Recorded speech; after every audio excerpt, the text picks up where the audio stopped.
Good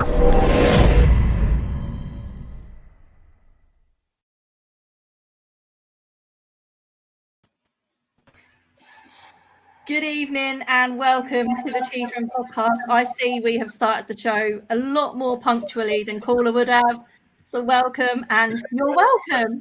It's me, Shan, obviously covering for Caller tonight, fresh from my lovely banquet with all the Levy lovers of the world.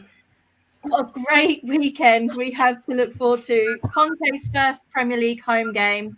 Dirty Leeds are in town and I'm putting my tree up. And also Caller isn't here. What more could you want? Dave has put some blinders in here. Welcome to our fearful guests tonight, knowing I stopped Monday night's show and sharpened the knife. Very much so. So welcome to my guests again, a man who loves his width. It's Vienna's very own HG. I'm a big guy. That is true. So Dave is right there. Yeah, I'm all right. Life is good. I'm, as people may have heard, Austria's on lockdown starting Monday. So I'm all excited that I don't have to deal with all the morons on the public transport. So yeah, life is doing pretty well. That's fair enough. And no jokes about housewives' favourites and a liking of width. It's John. Evening. I've just got a cat meowing my legs at the moment. It's been an interesting week. I'm just glad we've got some Premier League football back and the internationals are over for a long time. Yeah, very much so. It's felt like a long 2 weeks, hasn't it? Oh, it really has. Yeah. And also a warm welcome to our special guest tonight, Derek, who is John's Brummy Leeds supporting mate who lives in Brighton. How are you tonight, Derek? Great to have you on the show. I'm fine, thanks. Yeah, it's great. It's great that we're playing Tottenham. Maybe not the best time for Leeds to be playing Tottenham, which I guess we'll probably go into in some detail. But yeah, and it's no surprise that you greeted me with the infamous 60s and 70s quote, "Dirty Leeds." Even now, it still resonates. Yeah. Always will. It'll always be Dirty Leeds, won't it? Always. I think that was because of the magic pictures. First question of the show. Derek, do you think John looks like Gary Neville? Now you mention it. Oh, down. There's a resemblance that seems more striking than I'd probably realised. To be fair, when I read it, I did sit back and think, yeah. No. It could be worse. You could have said Phil Neville. Yeah. That is very true. Tonight I'll be previewing the Leeds game and taking your questions, guys. We've got Derek for the next 25 minutes. So any questions you have for him, then get them in the chat right now so we can get to them. We're going to start with you, Derek. Thoughts on Leeds season so far? How do you think you guys are getting on? I think it's been a little frustrating, especially when you compare it to last season. And I guess there was a lot of teams that maybe weren't expecting us to play as well as we did or how we played. So I think maybe this season there's a lot more teams that are familiar with our patterns of play. And, it seems like we've struggled a little bit to overcome some of those issues. I think it also doesn't help. We've had a few more injuries than we did last season. Whereas last season, we had a pretty much settled side. We've got no Bamford for a few weeks. Aylin's been out for a few weeks. Rafinha, he hasn't played as often as he did last year. So, it's been, I guess that second season bounce, which hopefully we won't end up, the same fate as Sheffield United. But, we'll have to see so far because, we're not picking up points against the sides in and around us at the moment, which is a little worrying. Yeah. Well, you get to play Tottenham now, so that should help you out. It might have done a couple of weeks ago, but I think you guys have got the Conte effect that means that we might get the backlash on Sunday. Yeah. HG, Derek led me on nicely to my next question. Do you think it's a bit of second season-itis at Leeds at the minute? Possibly. But I don't know. Like Leeds did so well to get promoted; they did so well in their first season. So I don't really feel like teams have adjusted to how Leeds play. I think probably, as Derek said, it's more to do with Leeds just not having the players available. I don't think many sides could handle them last year because of how they played. So I'm not quite sure what would have changed in that respect. But I don't think they'll do what Sheffield United did. That's for sure. But yeah, like possibly that's part of it. Like Bamford isn't such a what's the phrase I'm looking for? Last year no one really knew how good he could be or how good he was. Probably Leeds fans too. And this year he's regressed a little bit. But yeah, you look at the Leeds team. There's a few players that I think a lot of bigger clubs would want, and it's probably just a matter of time before things start to click. But it has to start clicking for them soon. Yeah, definitely. John, Bielsa, crouching tiger, hidden pensioner.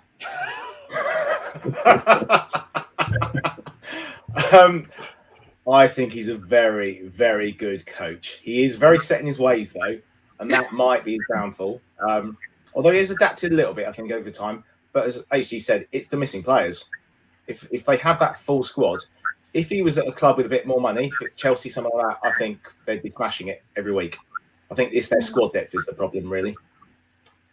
Yeah. I mean, they're playing a lot more youngsters than I guess a lot of some other teams.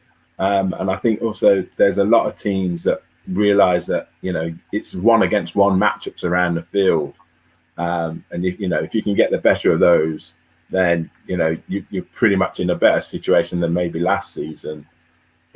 If you can nullify Phillips, if you can nullify Raphinha, Harrison's not playing as well as last year. Dallas is not as effective as last year. That's because he's playing in a slightly different position. All those little things are making a bit of a difference at the moment. So, we just hope that, it all comes together sooner rather than later. And again, I'm not sure it may start on Sunday. Yeah. Who do you think? How do you think Leeds will line up, Derek? Who do you think the starting 11 will be? I think Raphinha, I'd like to hope he'll start, but having played in Argentina last week, on Tuesday, will there be an element of jet lag? I think he's probably the main key to how well we might do on Sunday. The last international break, he missed the first game back because he had a slight knock and he was slightly jet lagged. And again, we didn't really pick up. I think we drew against Wolves. So, I think he's probably our main key. Bamford won't be playing, so Rodrigo will be up front. Who else? Harrison will probably play instead of Dan James. And then, Dallas will be at the back four. Hopefully, Llorente will be fit with Cooper. Ayling won't be playing again, so it could be Shackleton, but there's doubts about his fitness as well. And hopefully, Phillips, even though he ended up playing 180 minutes for England in the 2 games, hopefully he's fit enough to start as well. Do you think they weren't a hard lack of squad depth at Leeds at the minute? For a couple of positions, particularly Phillips, last season he missed 9 games and we picked up 6 points. So, and he's already missed a couple of games this season that we didn't win again. So, we really, he is probably, him and Raphinha, probably the 2 biggest keys to how well we may do this season. And yeah, you're right about the depth. Phillips is struggling, and as Leeds fans, we might have to get used to him not being there next season. Yeah. Are you worried about him leaving, Derek? I am a little bit because I guess most he's a good player. He's better than I think a lot of people might have realised before Leeds got promoted, and he probably does. Does he deserve to have his skills showcased at a bigger side? Possibly. And what's to keep him staying at Leeds, particularly if unfortunately the worst happened? He'd pretty much be gone. I mean, yeah, I know he's local, I know he's loyal to Leeds, but that can only extend so far if you're not in the right division. Sounds very similar to Harry Kane. There is an element of that. There's just a couple of questions for Derek here. So Colin, hi Colin. Who are you most excited about in your squad at the moment? It's got to be Rafinha. He is very, very good. He was very good last season. He's carried that form into this season as well. He's managed to break through into the Brazil squad. He's played in the South American qualifiers for them. I think a couple of games he was sub, came on, and against Argentina he started the game. So, he seems to have made the breakthrough. And again, if Leeds don't do particularly well this season, he may be another one that won't be there next season. But yeah, he's a very, very good player. And for those of you that take part in any fantasy leagues, he's a player worth getting. He's very good value for money. Yeah. Any risk Leeds are going through the supposed common Bielsa burnout? He does work that his team's very, very hard, doesn't he? Do you think there's an element of fatigue almost? Not at this point. Not at this point. I know. He's never really stayed that long at any particular club before, and this may be one of the longest periods he's been at a professional club. So yeah, it's something to worry about. I'm more optimistic than say if Mourinho was our manager, where players just turn their backs on him after a short while, as I guess we're seeing at Roma. I hope not, but I think because of the relative small squad, that could be a problem. If he was a bigger team with a better, a greater depth of squad, he could probably get away with it. It's something we'll have to see, because a lot of those players have been with him for 3 years now. Yeah. That is the worry. This one, Stevie Diver in the comments from Qatar, nonetheless. Evening, Steve. He says, "Evening, Derek. Clark, shit or not shit?" I don't know what he. Oh, Clark. Jack Clark. Ooh, wow. Let's be diplomatic and say he's still got something to prove. Right. Okay. He's not playing consistently for Leeds, so he's still probably got a little bit of work to do. But I'll give him the benefit of the doubt. Definitely sitting on the fence more than I normally do, which says quite a lot. HG, Leeds Danger Men, who do you think they are? I'll go with what Derek just said. So like obviously Rafinha scored a lot of goals for them. He's the guy that everyone seems to want to sign or seems to think could play at a better level. Better level sounds rude. I don't mean it like that. But it's how Leeds play that makes them dangerous. And you saw last season. I mean, Derek mentioned himself that Jack Harrison's played well last year, scored a lot of goals for them. Same with Stuart Dallas, the Polish guy. What's his name? Klich. So they do have goals in their team, and you don't really know where they're going to come from. It does help us that Bamford's out, because I don't know who would be after him. Maybe they'll play Rodrigo. Maybe they'll play Tyler Roberts. But yeah, it's how Leeds play that makes them dangerous. They have good individuals. There's no doubt about it. But I just think that you never know where that goal is going to come from, and so I hope we'll be able to deal with it. I hope they don't get, because I mean, when we played them last season at White Hart Lane, we got pretty lucky. I think Leeds had a few players out that day, and we kind of walked the game. It was a lot easier than I was expecting, although it could have been when you play their best team. But Leeds, they're more than capable. Like, I've always felt that they've struggled to find a kind of centre back partnership to make them solid at the back. They've had a lot of injuries. They signed Llorente, and then he was out for a while. They signed the German guy, Robin Koch. Then they had the two that came up with them, because Liam Cooper and the other one whose name I forget. Oh, Ben White obviously went back to Brighton. But I just think that that's kind of what they've missed. That the spine that made them so good when they got promoted it's been missing for some of last season. It's been missing for a lot of this season. But I don't look at any one of their players and think he's the real danger man. It is Bielsa is the key and how he gets them playing. Yeah, I mean, there's a lot of good points there, HG. I mean, particularly the centre backs. Yeah, there were a lot of injuries last season, and you know, I don't think a lot of people realise, you know, who Llorente was. But then, you know, those people that watched the Euros, you know, he was one of the two centre backs for Spain as they got to the semis.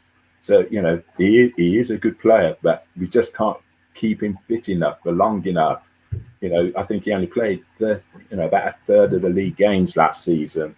You know, and already this season, you know, he missed the first 6 weeks. So, you know, and again, you know, we need him as one of our better players to be playing a lot more regularly than he has done.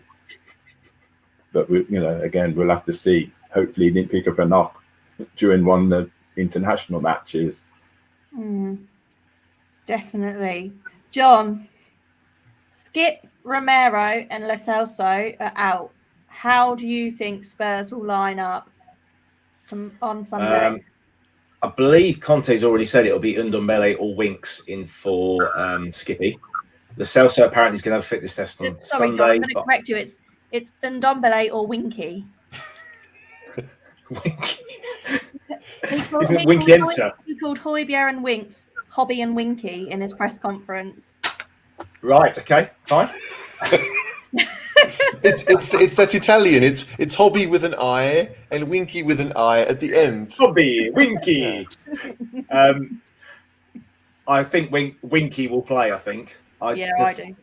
I think, as HG pointed out on the audio pod the other week, he's only put Ndombele on as a front player so far, hasn't he? He put him on for Son both times. He hasn't trusted him in central midfield, and I don't think he will for this game. So I think it will be Winks, unfortunately. At the back, I think if he's okay after international duty, Sanchez will come in for Romero and play alongside Dyer and Davis, which will be quite interesting. And I think leave a lot of chances for Leeds. We already know the fullbacks. And I think it'll be Lucas, Kane and Son up front. Yeah. Do you think he could go 3-4-2-1? Do my math add up there? It does add up. Yeah. I would prefer 3 in the middle. Or to be honest. 1-2. I would prefer 3 in the middle with maybe Ndombele just ahead of the other 2, and then Kane and Son up front would be my, as I said previously. 3-4-1-2, and Ndombele playing in the 10, Kane and Son up top. Yeah, that's what I prefer. What do you think, HG? I quite like that, to be honest. Like we all know how Leeds play. If you can keep the ball and go around them, which is what Ndombele does, then you're able to break on them. It becomes like a basketball game almost. I don't necessarily want to see Winks start, but he like his one thing, his best thing is his mobility. He does, he can move around the pitch, and that's what you'll need him to do. He's not the best at tracking players, but none of our midfielders are. So with Skip out, we don't have a great deal of option. I wouldn't mind seeing Bergwijn if we did go 3-4-3 to Bergwijn instead of Lucas, because I think Bergwijn's just a bit more intelligent on a football pitch. But we have to find a way to get Ndombele in the team, because he's the magician. He's the one that can spot the passes. If we wanted to be risky, then it would be Højbjerg and him in midfield. But I don't know if we're going to do that. When you've got 3 at the back, can Højbjerg be the only one? That would be a tough call. But we want to see Ndombele on the ball, with the ball, in the opponent's half for the first time in 3 seasons. So let's get that going. He's got an absolute cracker of a goal on him, and Ndombele. He's scored some magnificent goals, so we definitely need that at the moment. Derek, who do you fit from the Tottenham 11? Who do you need to look out for the most? Well, obviously Kane. No, he's rubbish, Derek. He's rubbish. He's a flat track bully. It might be quite a flat track on Sunday. Particularly, at some point the guy's going to start, playing well again. It's just a question of when, not if. I will admit I have captained him on my fantasy team. Yeah, I can imagine. I can imagine. Number of weeks I'm thinking, oh, shall I get rid of him? Shall I get rid of him? I'm like, well, after some of the goals he took in the last week, were pretty good, and didn't look like a player who was really struggling from what you've seen so far. So it makes you think, yeah, it's going to happen soon. New manager, there's going to be more energy from Tottenham than there has been, in the past couple of weeks. Particularly the Man U game. It just looked. We don't talk about that here. Yeah, I can imagine, and you can't imagine that they'll play anything like that on Sunday. They won't be allowed to play like that on Sunday. So yeah, he's the one we worry about. As Kerry King asked me, which player would I take? It became, from the games we've played this season, we still create a lot of chances like last season. But when we don't convert them well enough, we don't convert enough of them. If we had Harry Kane, we wouldn't be where we were. The guy is better. He is good. You guys don't need to worry about him. He will eventually come good. You just hope it's sooner. And from my point of view, I hope it's Monday morning. You guys hope it's going to be Sunday afternoon. Is it just Kane that you fear, or do you think there's others that you need to keep? I mean, it'd be interesting to see how Tottenham play because of the new manager. What formation? Will he go 3-4-3? Some of the players that haven't been picked in recent weeks, will they suddenly be coming back in? I spoke to a couple of people I know who support Tottenham, and we've had a long debate about Dele Alli. What's happened with him? Could he be someone that you guys could consider being picked on Sunday, or has he really dropped that far off the radar that he's got a long way back before he displaces any of the other midfield players? I think it depends how we play, and HG will agree with this, because I'm hoping we play two up top, and if we play two up top, it's going to be Kane and Son. Dele's not getting in that 11 ahead of Sonny for me. What do you think, HG? Well, look, you're right that they're clearly our best two strikers. But if one of them got injured, who would you want to go up there alongside the other one? And the answer is Dele. That's just it. Derek, I don't know if you know this, but a lot of Spurs fans have kind of given up on Dele because of the last couple of years. I haven't, because we've played different football under Jose and Nuno, where it was very defensive, and that was never Dele's game. So if we can get back to being more offensive and having the ball and getting him close to the goal, we might see that old Dele again. And it is might, right? Because we're a different team now. We don't know. But I think that, if we don't have any other strikers outside of Kane and Son, and Dele is a proven Premier League goal scorer. It may have been a while ago, but he knows how to do it. So, yeah, he'll definitely be on the bench. But I don't think any Spurs fan is thinking he will start, because Kane and Son are clearly the best two. And if you want someone to go alongside them, a lot of Spurs fans would pick either Lucas or Bergwijn, just because they've had more. Well, they feel a better fit. They offer the pace that maybe Kane doesn't, and Dele doesn't have any pace. And I mean, as Leeds Leeds have shown everyone, just having pace in the side can hurt teams. It doesn't really matter how well you use it. The fact you have it means that teams stand off. So if Spurs don't have that, then Leeds will feel comfortable themselves. All right. John, sorry, Derek, go on. No, just going back to Dele. One point I thought of while you were speaking, HG, was how well Pogba did at Juve under Conte, and could Ali eventually fulfil that role that Pogba did back there? I don't think they're similar players, but it's an interesting one, because Pogba obviously can do a bit of everything when he wants to. Dele tries to do a bit of everything, but I just don't think he's particularly good at a lot of it. His main skill, even when we were really good, his main skill was kind of ghosting into the box and being on the end of moves. He was never really the main creator, but he did score a lot of goals, and so I don't know if he could do the same thing that Pogba did at Juve. But that's probably if we have a player that can do that, it's Lo Celso. But even that's a bit of a push. But I think that Lo Celso being, obviously left-footed, he shares that with Pogba. But he likes to play in that midfield three that Juve had. But I don't see Dele doing it. But who knows? Like there's lots of things that we haven't seen happen, and none of us thought that Harry Winks would start on Sunday, and yet now we all think he probably will. So it's you just never know. John, Conte versus Bielsa, who is more of a touchline alpha? I think it depends who's winning or losing the game. Almost whoever's not playing well is going to be far more animated, aren't they? But I think obviously Conte being a bit younger, we know he's very animated on the touchline anyway.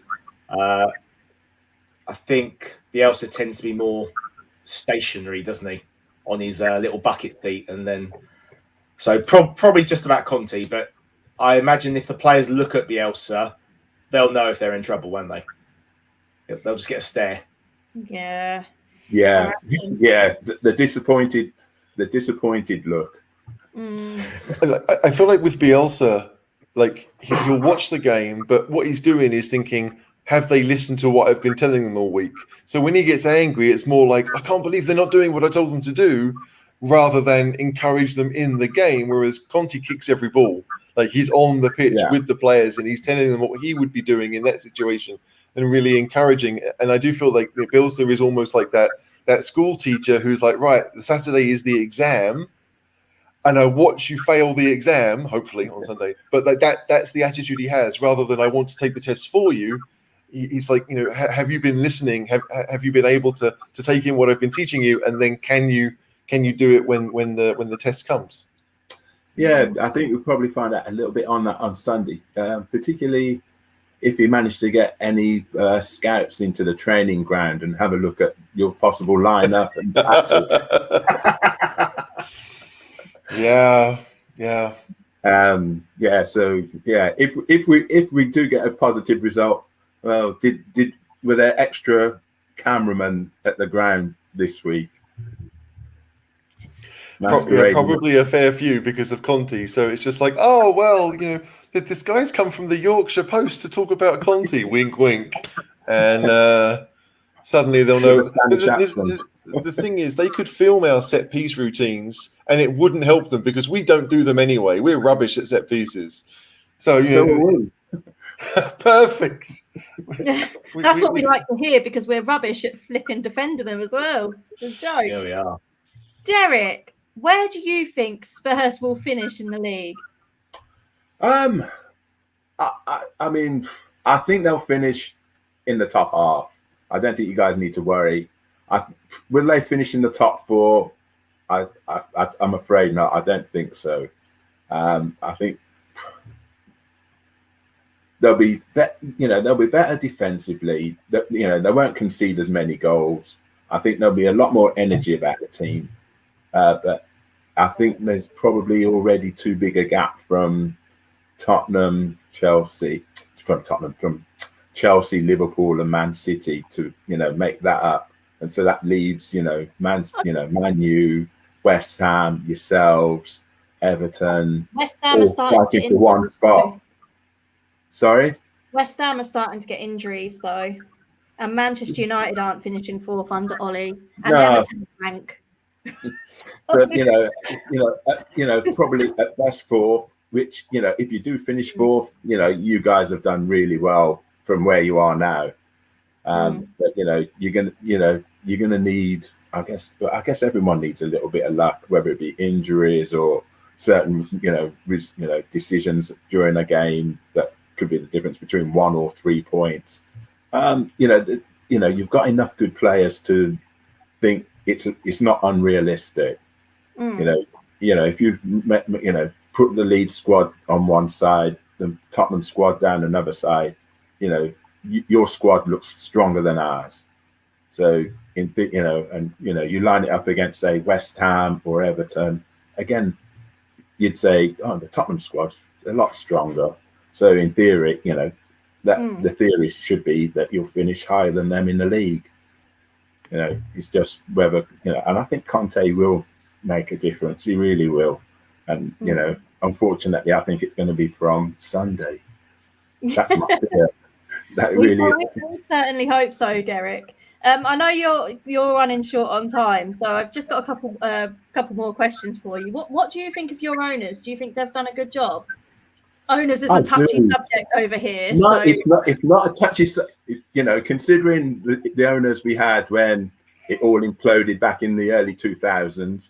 Yeah, but then we had Ken Bates as an owner as well, and that name leaves a lot to be desired. It still rankles. I'm not. I don't follow Leeds, 24/7, but whenever you hear the name Ken Bates, a lot of fans are still pretty angry that an ex-Chelsea chairman took over at Leeds. Really? Secondly, even after he sold the club, he was still getting a dividend from the place. No, it's still upsetting that he was part of the club. But no, our new owners are pretty, got a lot more about them. They're a lot more progressive. They're a lot more supportive of Bielsa and the club. Buying back the training ground, things like that we've given up. It's reason to be optimistic as long as we can stay in the league, in the Premier League, this season, next season, rather than go back to where we were 2004, 2005, 2006. It's interesting. Sorry, I feel as if my mum lives in West Yorkshire, so Leeds are like her local team now, and I feel like there's a lot of similarities. It's not just the the white, yellow, and blue. It's not just the fact that we wear all white and at times, and so do Leeds, and it was all to do with Real Madrid on both cases. Yeah, we both hate Chelsea. That should be enough for a friendship forever. I understand the whole dirty Leeds. I mean, I'm too young to really remember it. But Spurs and Leeds, I know there's some older Spurs fans who are probably thinking, no, I could never be friends with them. But if we hate Chelsea, there's an automatic kinship. I want to see Leeds do well because they do play football the right way, and their support is passionate. So I don't know, but yeah, hating Chelsea. I mean, I'm not the biggest Chelsea hater, but I know many are. And just if Leeds have that long-standing hatred with Chelsea, and so do we, then it's just brothers. We're brothers meeting on Sundays. There's nothing dirty about it. It's just it's good versus good. Yeah, I mean, if you think, I was thinking back earlier, games against Tottenham, there was never that animosity. It was something to look forward to. A lot of good games, a lot of strong memories. I guess anyone who's old enough to remember some of the photos from the 60s and that of Dave Mackay grabbing Billy Bremner by the shirt, his first game back after a broken leg, and Bremner decided, let's see how strong your leg really is.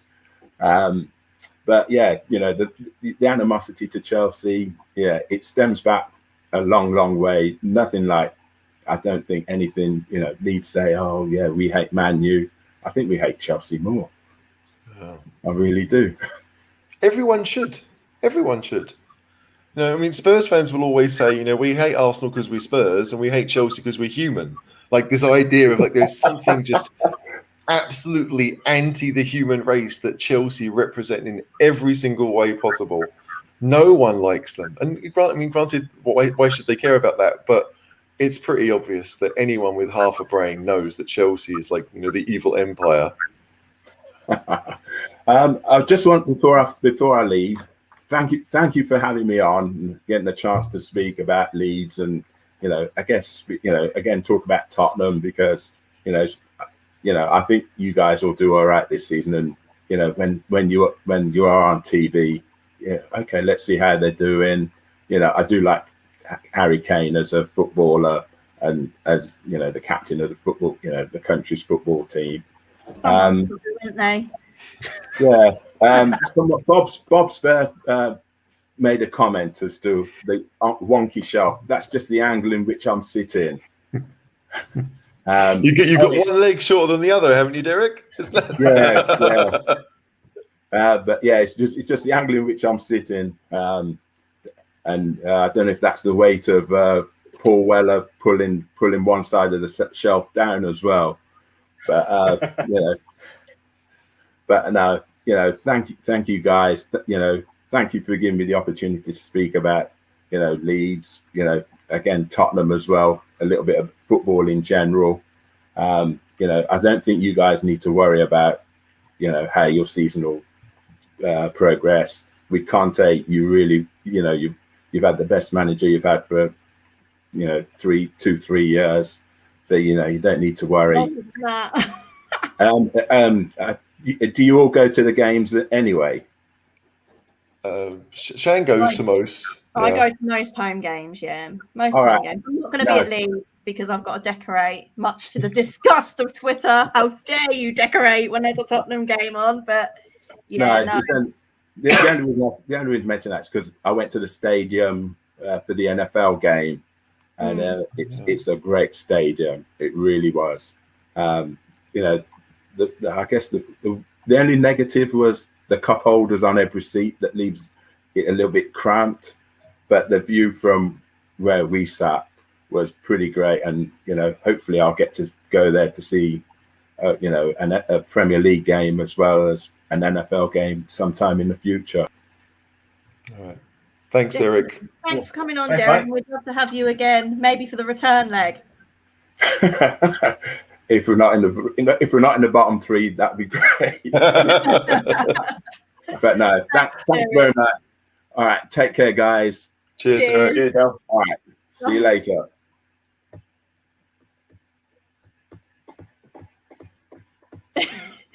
He's trying to go. Oh, yeah, I am. Click the leave studio button. There we go. Bless him.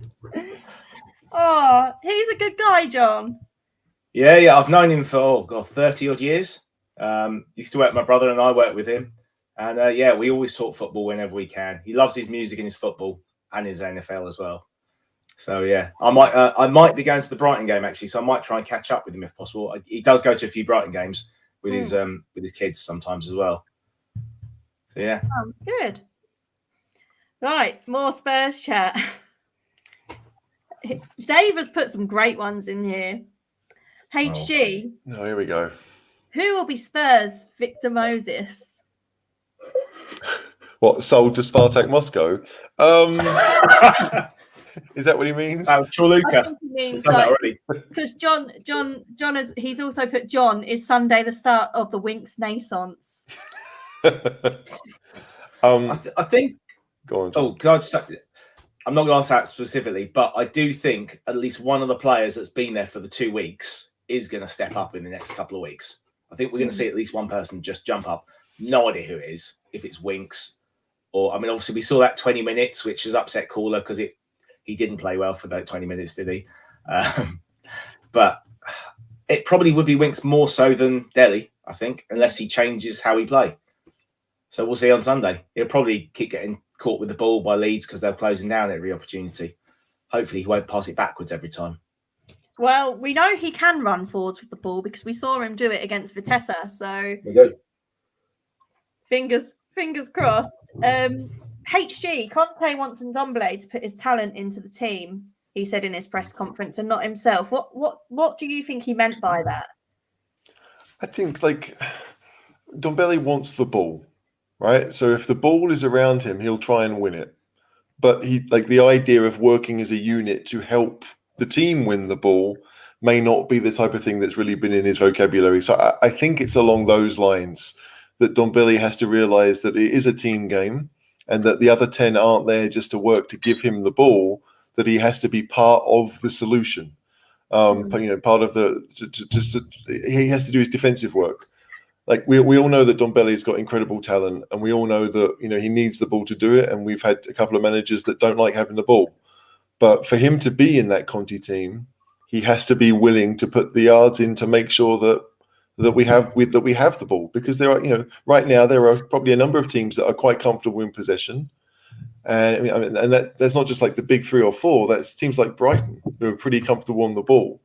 So you need to be able to work as a unit to get that ball back, and maybe that's where Ndombele's lacking. But yeah, again, if anyone's going to be able to motivate him, you'd like to think it's Conte, because Conte's been there and done it.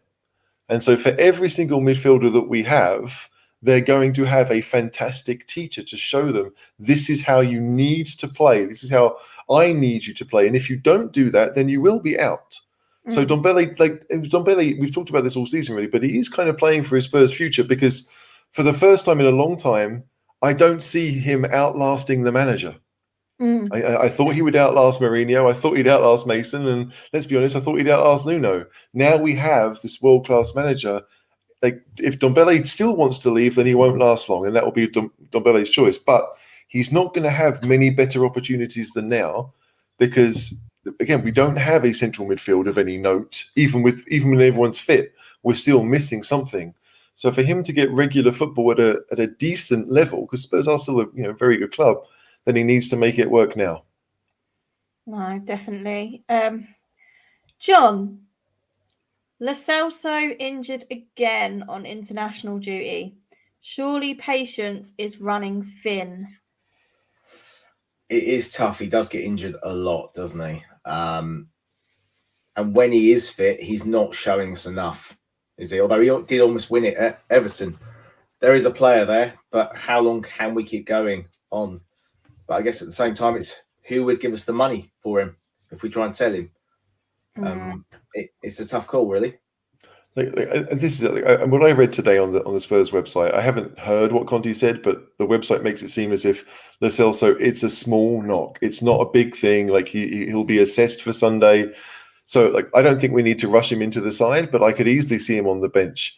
I just think that with Lo Celso, and there's something to do with Lamela had the same thing with a hip, is that once you've injured your hip, it starts to affect everything. Right, both my wife and I have injured our hips in our lives, and so our legs, we strain muscles quite easily. It's always quite tight, and I just think that if Lo Celso has had that and is dealing with that, then any small movement will make it worse. But Kerry says that he seems to think Lo Celso is amazing. I think Lo Celso has everything needed to be a top class player. It's just that for whatever reason, he's never really had a run of games outside of maybe from January to March pre-COVID. That's when he really started to play every week, but also be the main man for a lot of it. Mm-hmm. And so he hasn't had that run of games. He hasn't had that run of training. Really, he's managed to be fit for Argentina, but not much else. I want to think that Lo Celso can do it, but the injury for Sunday to me is maybe he slept wrong. It's nothing major. And I don't mean he slept wrong literally, but that kind of thing where, he doesn't need to start, so he'll be on the bench, and it's a chance for someone else. It does mean that Winks or Ndombele will get that opportunity that they wouldn't have had, right? And so it's for them now to take advantage of that. But I still think Lo Celso's got a lot to offer Spurs. Romero said that he's the best midfielder in South America, John. Did you see that? I didn't see that. I don't think he's the best midfielder. He's a very good player. We just haven't seen it. And she's right. That little period before COVID, he was running games for us, wasn't he? I mean, the draw at Southampton in the FA Cup, didn't he on that 50-yard run and beat about 4 players before Sonny put it in the bottom corner. He is definitely a player. It's up to Conte to get him fit enough, same as Ndombele, and work out how to get him in the team. I mean, it's small margins, isn't it? There was a chance in one of the games he could have put, was it against United? He could have put Sonny through, and the ball just ran away, so he ended up toe poking it rather than just curling it into his path.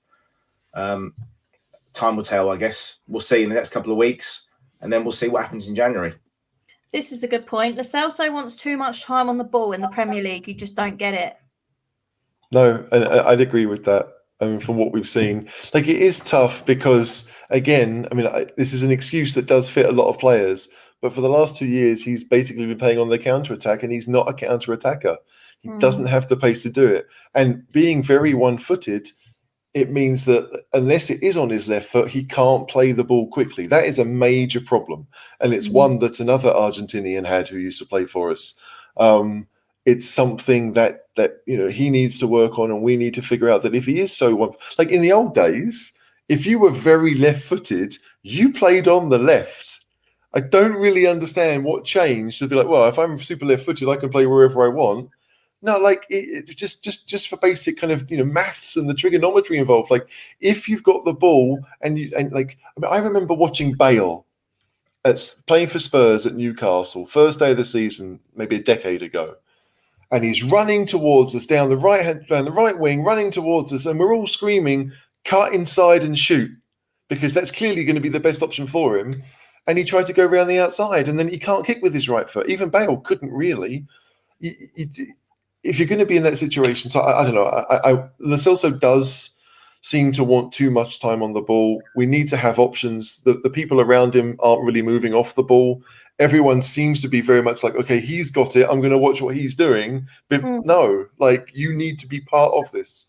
So again, like I'm making excuses a little bit, but I do think that Celso, if he plays two-touch football, if we do move up the pitch as a unit and he's got options to pass, then he'll be a great player. But if you ask him to beat one or two before he can do anything, then he can't. And I feel like he's aware of Spurs' fans' kind of disappointment in him. I know that stop that, Gio. Exactly. Which literally had videos of everything he did wrong ever on there, which has got to kill your confidence a little bit when you see things like that. Well, you're not a fan of the club if you do that type of stuff.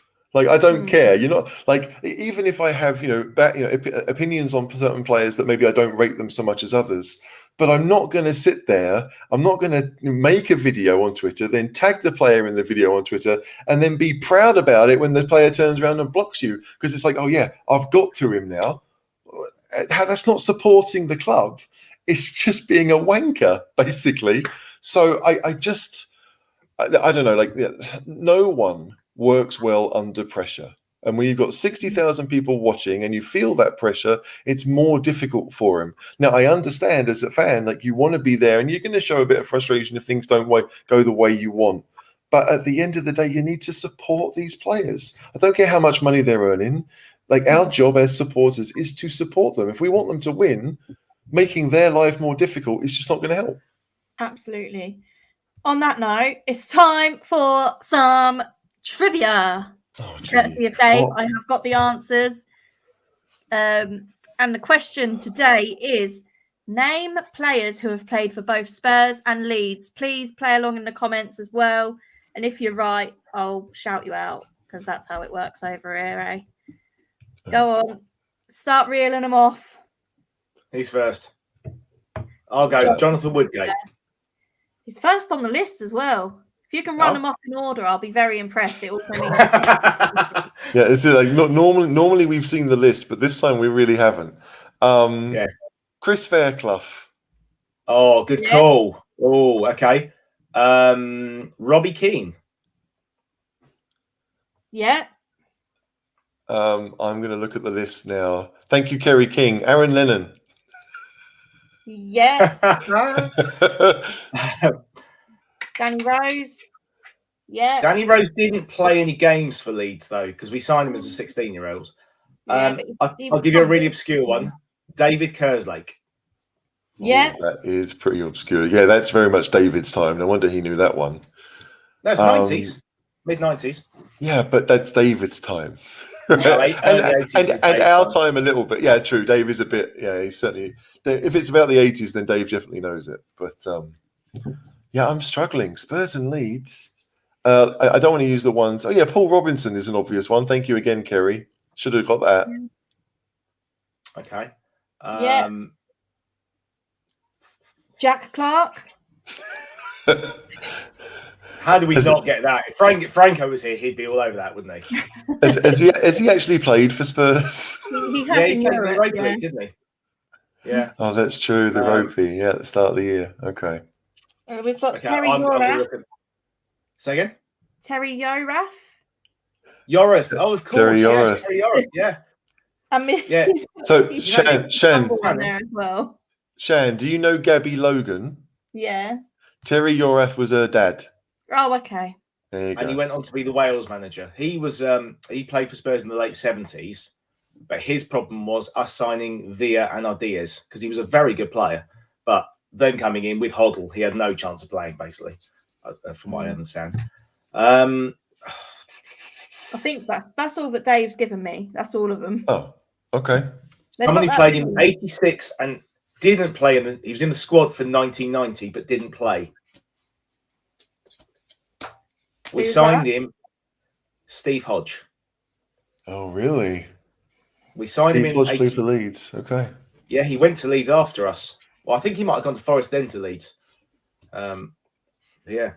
There you go. What else? I did see another one in Willem Corsten. I saw come up in the thing. Yeah, Neil Sullivan. Phil Ambrose said Neil Sullivan. Oh, I can kind of remember him at Leeds. So yeah, that seems possible.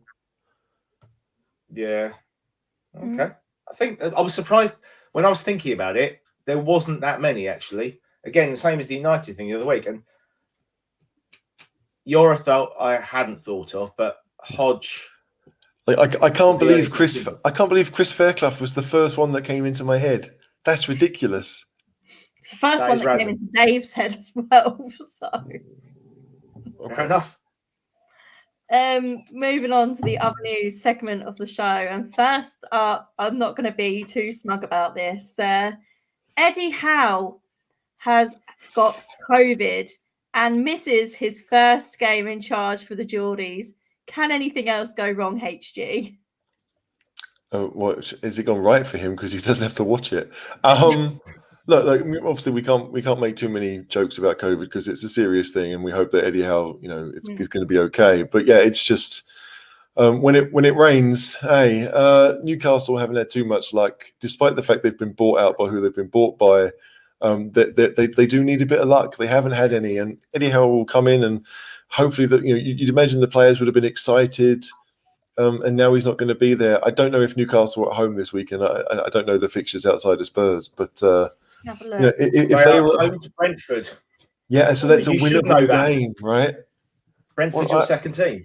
Yeah, but I don't know who they're playing unless it's Spurs. Okay. I mean, I want them to win because of my nan, but isn't that Ivan Toney returning? Because didn't he start at Newcastle? That's right. Yeah, he was at Newcastle and they never really played him, and then so you know that Tony's going to score 2. That would be a good fantasy league bet for Ivan Toney to score. But yeah, like Newcastle, like as much as we all want them to fail because they've got all this money, the league is better with Newcastle in it. I do believe that. What? So there's always a team we can beat every season, or well, possibly, but just like to have a stadium that size that is generally filled with passionate fans, it does make the league a better sell, and that helps the whole league when it comes to revenue and stuff.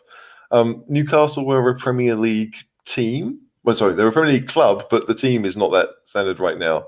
But if they do get things right, and again, it's 30 years ago now, but when they did get things right, they were a top 2, top 3 team in England, and I guess it's part of me reminisces a little bit about that. But I want Newcastle to stay up. I do want that.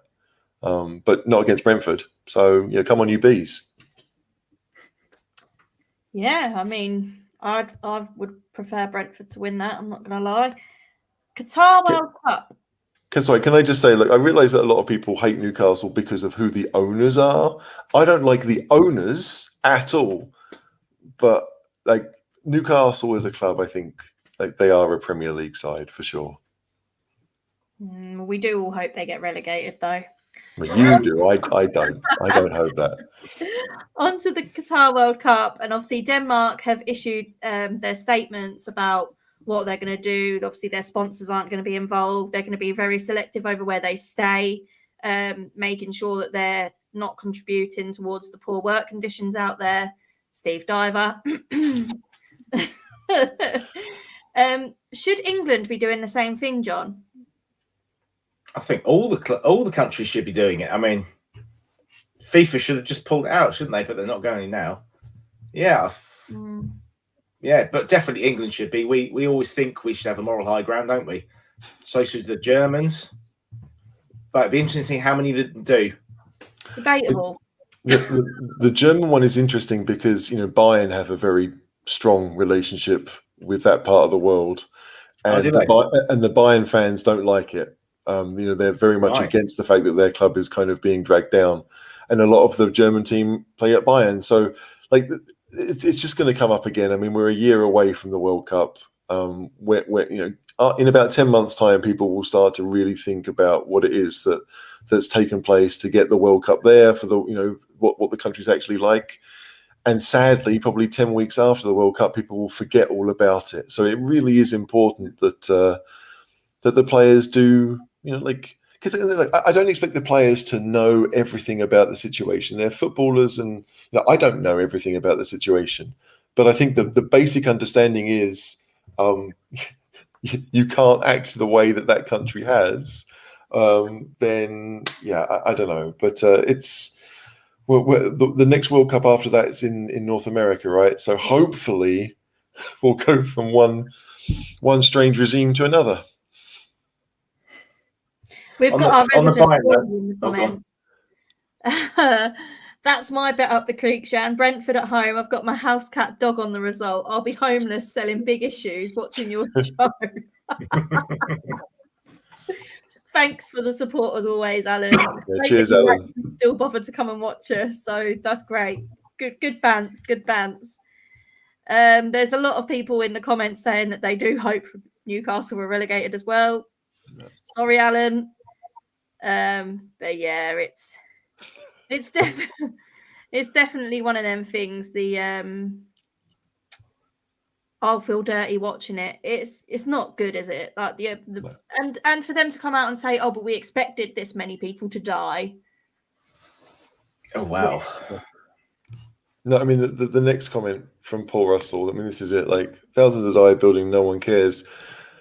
He's probably got a point. I mean, it is criminal, and people don't know, right? And we don't know because it's not in the news or it's not in the papers, and you have to kind of search for it to find out. Or we all know it, but we don't really know. It's like when I mean, certainly when you hear stories about how poor certain countries are, and you're like, okay, they don't have any money, and then you see it and you realize what that means, and you're like, oh. Was it Children in Need tonight? It'll be that kind of idea where everyone knows it exists, but until you see it, it's kind of just this idea in the ether. You have to imagine it, and so Paul is right. We need to know. Like, none of us have. I mean, I've not seen any of the stadiums they've built. I don't even know what they're going to look like. I don't know anything about this World Cup, despite the fact that we're all, obviously now super interested in what's going to happen because England have qualified, and it's so soon. But it's like you hope. As much as I don't trust FIFA or UEFA to be anything but corrupt, you'd like to think that they won't be so brazen about it in the future because the North American World Cup I think will be a really good one. Some World Cups, you look at the host and you look at everything, you think, okay, this could really turn into something. And the Qatar one and the Russia one last time out just felt like, oh, they're having it in a country. It didn't add to the cash of the of the tournament itself. I agree.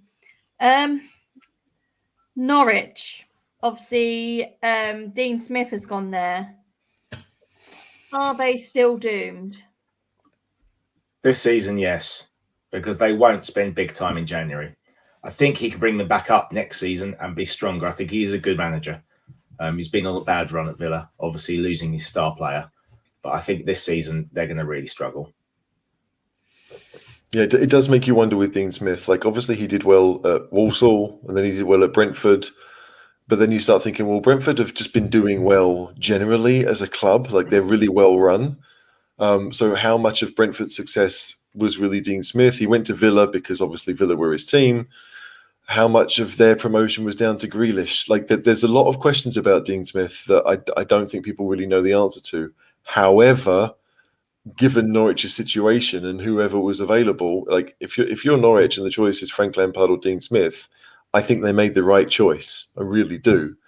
Whether it's the right choice for them as a club long term, I'm not so sure. But given those two choices, then yeah, like Lampard Lampard did well to avoid it because it's not really what he needs to be doing. But for Dean Smith, it's a Premier League team. He has to sort out the defence because they can't score goals. I mean, they need a goal scorer at Norwich, and I don't think they're going to get one in January. So it's a real problem for them that they have to be favourites to go down. The stats would definitely suggest as such, wouldn't it, John? What do you think? Yeah, I think they're going to go down unless suddenly a war chest appears, Levy-esque. But their model is just to try and stay up. Didn't Farker say that their aim was to be one of the top 25 teams in England? And that is their model. Is they obviously don't have a massive stadium. They don't have the money that other similar sized clubs have, I guess. They have to live within their means. So they're going to try and develop players, sell them on, and just keep trying yo-yoing, I think, for a while. I mean, if you think about the similar size clubs that we've had in the Premier League recently, like Burnley did kind of the same thing. They went up, came down, and went back up, and now they've kind of stuck playing a very certain type of football. Bournemouth came up, hung around for a bit, never really convinced, and they went back down, and you just don't know. Like at some point, like Norwich have to position themselves as being somewhere where players can make that step, right? And that whether it's coming to England and being the first club in England and then moving on to it, like Buendia did, if they can establish themselves as that, then great. But yeah, if you're Norwich and you've spent most of your life thinking that Ipswich are your rivals, you're now 2 divisions above Ipswich. You've got far more money in the bank. You've got hopefully a much better infrastructure, but they got promoted twice because of their striker. Timo Pukki can score in the Championship, but I don't really think he can do it in the Premier League. And without a goal scorer, you are going to struggle. Burnley, despite Burnley play with 2, and Wood and Barnes will both chip in with 7 or 8 goals a season. And if your defence is good, you can win games that way. With Norwich, unless they're playing Spurs, where are they going to get their points? I don't know. Yeah, definitely. Dave, I'm just going to put this out there. This is very, very mean, but I'm going to read it anyway. Pochettino, it's been 2 years since his sacking. Should Spurs fans stop blubbing their little baby blues out and move on? John, it's time to move on, isn't it? I think we've gone on enough about it. It's nice to look back at his time, but the dressing room had gone. They'd stopped playing for him. He'd obviously got frustrated with the lack of the development of the squad and the rebuild, which is sort of now happening. But it's time to move on. He's somewhere else. Maybe in 3 or 4 years' time, we'll see where we're at. If he develops even further as a coach, if he can sort out PSG out, because obviously they're in a few issues, aren't they? If they win the Champions League, it'll be interesting. But yeah, time to move on. We've got probably a better coach now. We'll see. Well, to be fair, he's outdone Poch twice in the 16-17 season, in the FA Cup and in the league. So, yeah. I mean, it's like we have to give Poch the credit that he deserves because it is the best Spurs team we've ever seen. All of us. Like, I mean, unless you were old enough to really remember the 60s and 70s, that team was incredible, and Pochettino was, maybe not the architect of it, but the system that made them so successful, he really was the architect of. But yeah, like Conte is above Poch. I think if Conte had been available when PSG went for Pochettino, they'd have gone for Conte instead, and I think Conte probably would have gone. I just feel as if Pochettino, it's like pining for an ex-girlfriend. Like, it doesn't matter how great she was, you need to move on. And right now, Poch doesn't want us. So we need to act as if we don't want him. We need to, because we don't. Like, if Pochettino ever comes back to Spurs, it's either because we are really, really, really good and he's done well, or he's done not so well and we're all harping on to what it was like when we were in our 20s.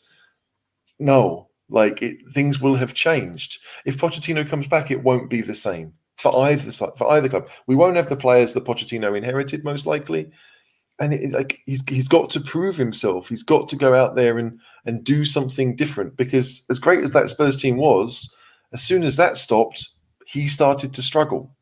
So it'll be interesting to see what he does at PSG, but I'm almost more interested in where he goes next, because that, I think, will be the making of Pochettino. The PSG job, you can win stuff, and no one really thinks anything of that achievement, unless it's the Champions League. But I don't know. I definitely want Spurs fans to move on, and now, especially now, we have no reason to look back. We've got Conte, everything's looking good.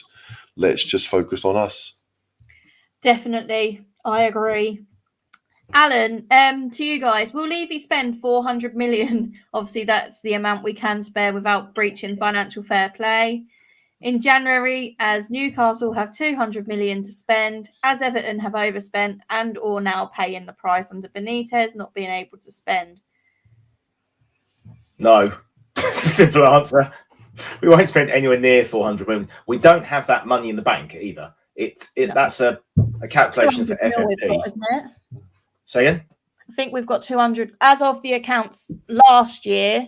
Yeah. So in the next, hopefully, week or so, because they came out on, I think, the 23rd of November last year, they don't have to file them till the end of March, I think it is. So they've got time, but there's a good chance they will come out in the next week or so.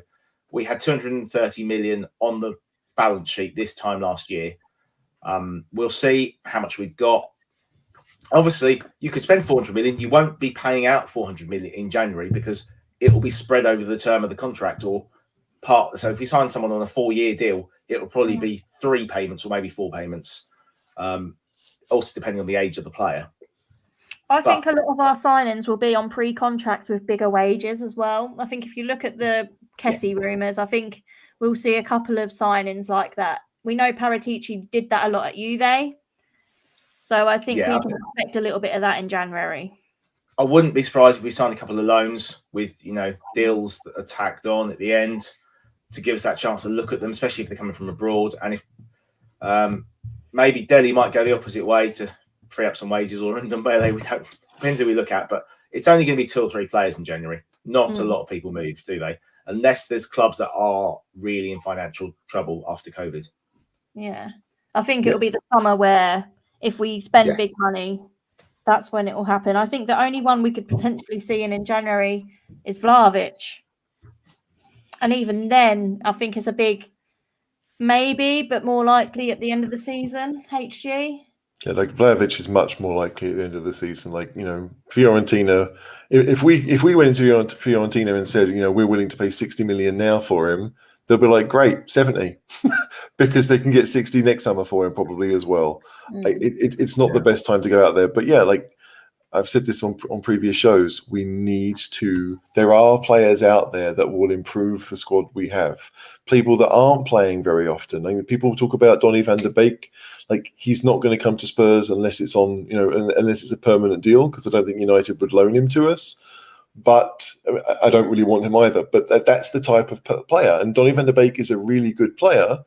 I just don't know where he would fit. But there are players like that out there. So, and I trust Paratici. I mean, there's a comment here from where is it? Kerry. It's always Kerry tonight. Hi, Kerry. What's the story about the scouting system? Yeah, it needs to happen. It needs to happen. I think that there was a time, 7, 8, 9 years ago when we'd look around Europe and we'd sign a bunch of up and coming youngsters, and they wouldn't all work out, but we would go out and do it and see what happens. And we just haven't done that until the last transfer window. We haven't gone and done that. So I would expect to see them doing that again.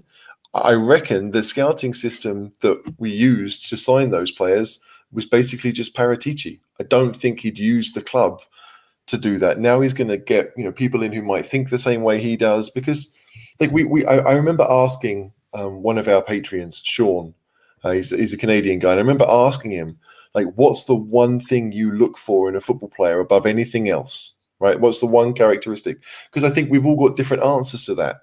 And maybe I'd ask that to the people watching tonight. Like, if you're looking at football players, what is the one thing that stands out most to you? Because I think Paratici probably has something in mind for him. and he's going to try and get scouts that agree with him on that. That's what he thinks makes the difference between, a very good player and an elite player. I don't want to give away what I think mine is yet, but I want to find out what other people think about, is it, is it pace? Is it whatever it is? What's the one thing? Is it the statistics? Because for some people that's super important. I don't know, but it's going to be a tough one. But the scouting system clearly needed overhauling, and if it's going to work for the person who's in charge of the system, brilliant. You want to have a streamlined scouting system. I'm going to read this one out just because it made me laugh. There's more chance of Charlie Kane, the mighty orange juice concentrator, being voted football agent of the century than Levy spending 400 million. I think we can all agree on that. Montasa? HP, how do we say it? Yeah, I think. Sorry, I would say Montasa, but I don't know if that's right. Yeah. Sorry, mate. I'll go with that. Montasa. There we go. Yeah, look, there we go. This is kind of Alan scouting system.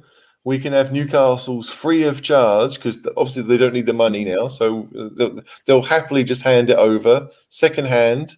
Joe Linton for 40 million, no thanks. Joe Willock for any money, no thanks. Although he's probably not that bad. Is Graham Carr still there? Or is he retired now? Probably. Do you remember he got lauded for signing the likes of Sissoko for 1.8 million, and I mean they made a huge profit on him. Yohan Cabaye was a great buy. Was good, yeah. Good player. Yeah, to go back to the question I asked, people have actually answered it. I'm impressed. Ooh. Right, like Adrian, first touch, super important. You've got to have a really good technique. If you don't have that, the rest of it maybe doesn't matter. Right? Adzi 166, work ethic, absolutely. Like running around is super important. It can't be everything because then you get sold to Sevilla for being shite. But it is very important to have a good work ethic. Less of the Lamella slander, HG, please. I will slander him whenever it's needed, and it's HG, always get needed. over it. He's gone. Move along. It's true. I'm just celebrating. It's a great deal for Sevilla, right? That's what you want me to say. Can I just go back to this? Right, I've got quite a good first touch, and I'm quite fit, and I've got a hard work ethic. But there's no way I could play for Spurs. So what would your most important thing be then, John? I don't think you can have one thing. I think it's got to be multiples, isn't it? I'm very interested in the Brentford Moneyball, isn't it? Mm-hmm. I saw the film with Brad Pitt. I'm very interested in that, how that works, because in the theory you think, how on earth does this work to start off with? But it clearly does work. It's worked in baseball.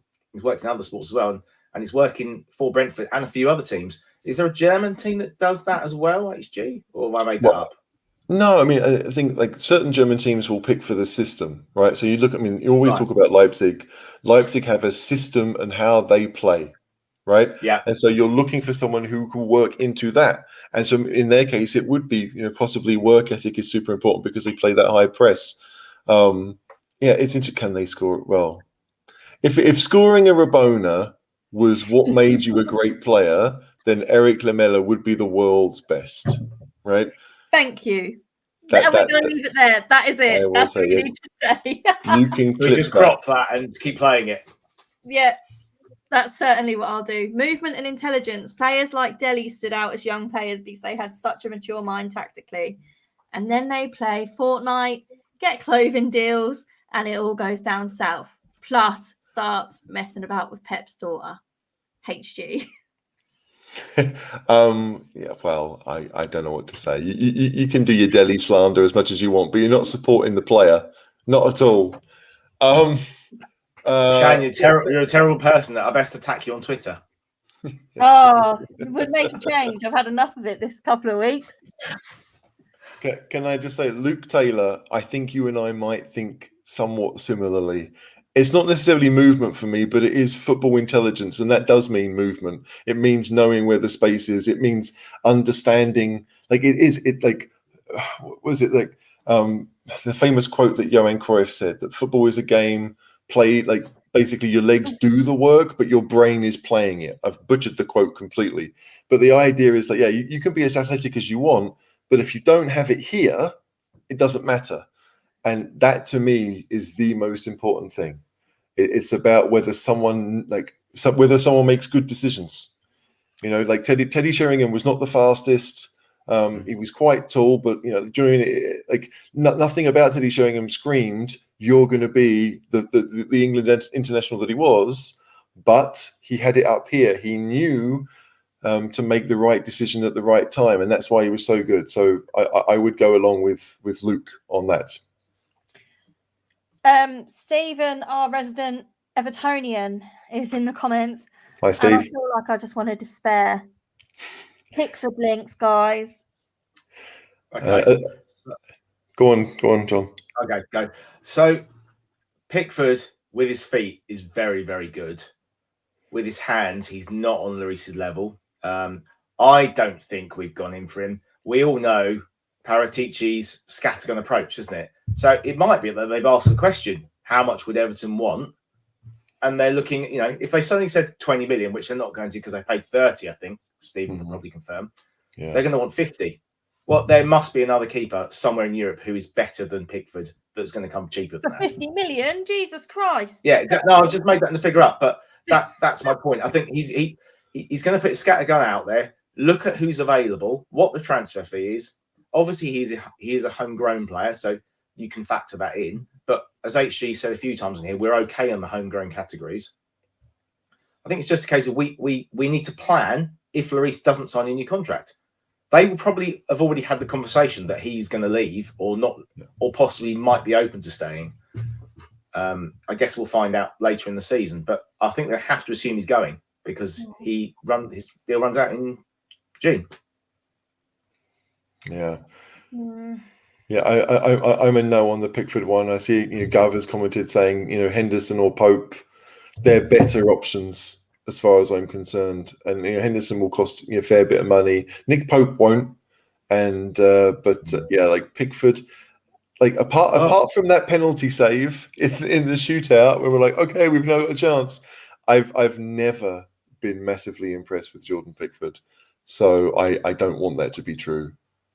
Martinez, definitely. Jamie, this isn't a question, surely. I love you, mate, but and it would really piss off Arsenal fans if he came to us. Absolutely, it would. He's a brilliant keeper, and with the Argentinian contingent, it could happen. Yeah, he's very good with his feet, and he's a good shot stopper. That's what is the mix of Lloris and Pickford in the good way, I think. I'll just see.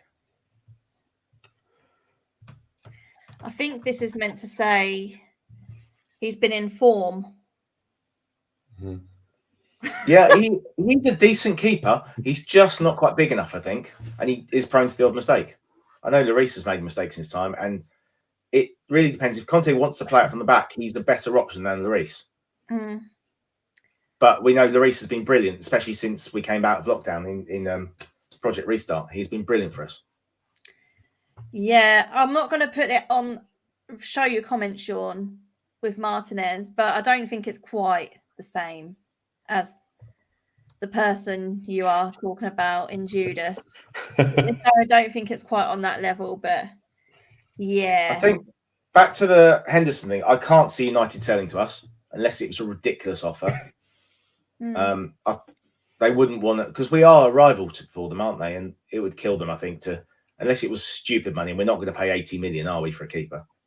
No, yeah. I mean, the thing with Henderson is that he hurt himself by signing a long-term deal at United. Like, it was only ever going to be he or De Gea. And, yeah, like, but what if De Gea became available? Right? Would that be an option for Spurs? Because that's the question. Like, right now... Yeah, but see, right now, De Gea is the one who's... How do you put this? Like, I think he's got less time on his contract. So he's the most likely to leave of the two, really. And if Spurs need a keeper, he's only 32 now, De Gea? I mean, he's not young for a keeper, but it would be an interesting one because I don't know where keepers is a strange position because obviously with there only being one that will play and will play regularly because they don't often get injured. If you find a very good club then you stick around if you can. And United have two keepers. One of them will want to leave, and Spurs, if Lloris does go, will be the best available job.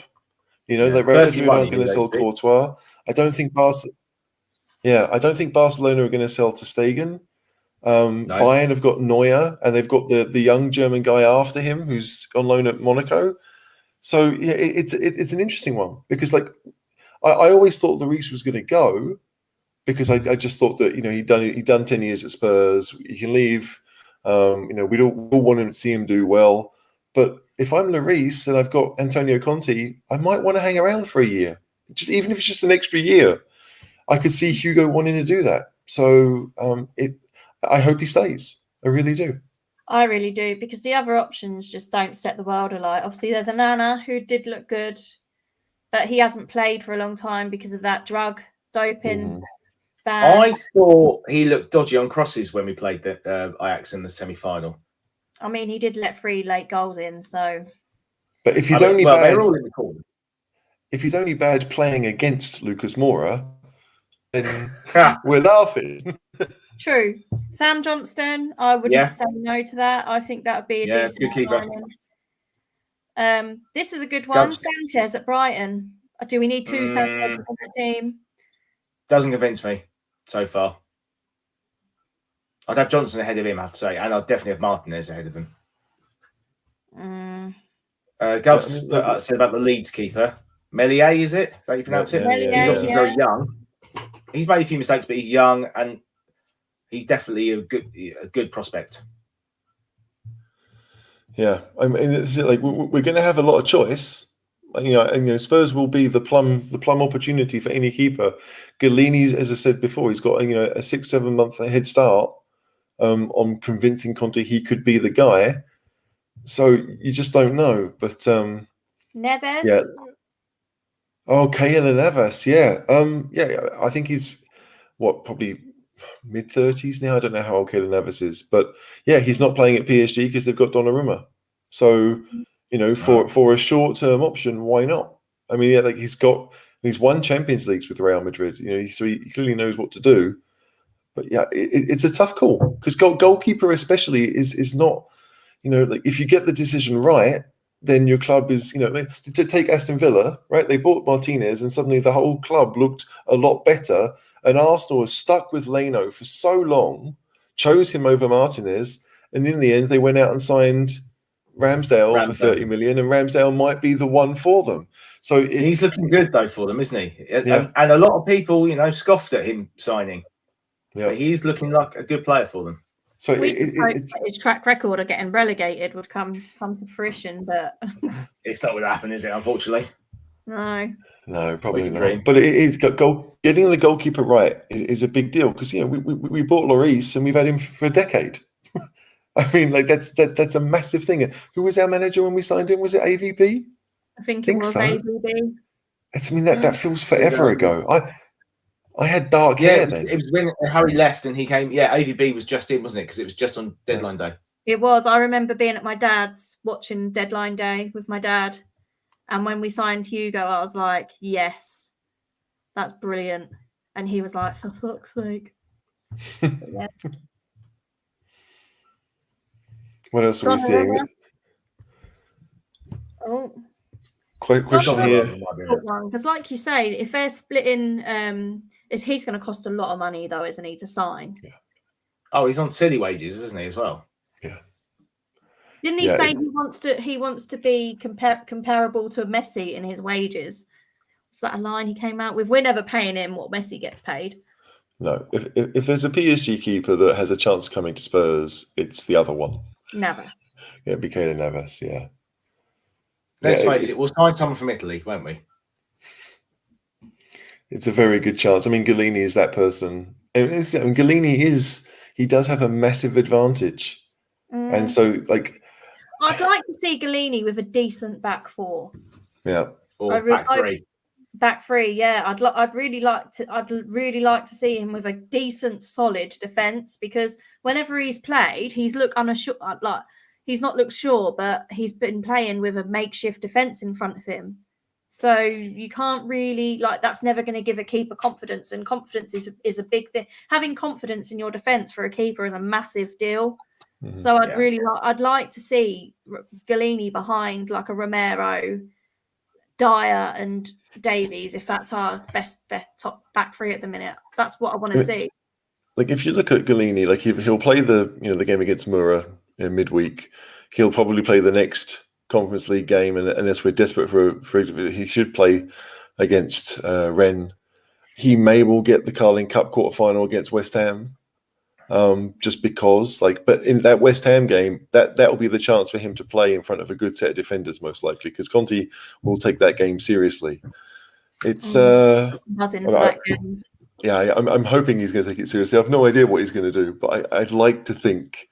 Oh, it's Conte. Of course, he just wants us to win something. If we can win something with him this season, then that sets a precedent for what he wants to do next season, which is, he said it, he wants to win the league next season, which for us is a pipe dream. So, yeah, but isn't it great to have a Spurs manager that comes out and says it? Mm-hmm. Right? Like we all know that it's not particularly realistic, but if you don't say that, then your players are never going to think it.